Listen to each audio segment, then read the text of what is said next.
please like and subscribe to our channel.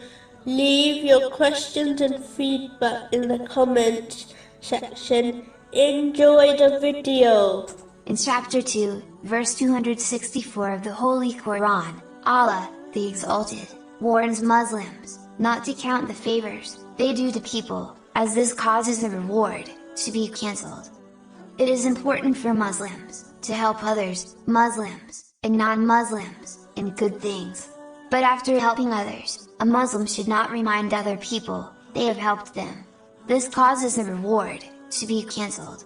As Muslims we must do good things, for the sake of Allah, the Exalted. If we do good things, like helping others, we should expect, and hope Allah, the Exalted, rewards us for it. But if we count the favors we do to others, it proves we did not do it for the sake of Allah, the Exalted, so we will get no reward. Remember, help others to do good, but hope for the reward from Allah, the Exalted, not people.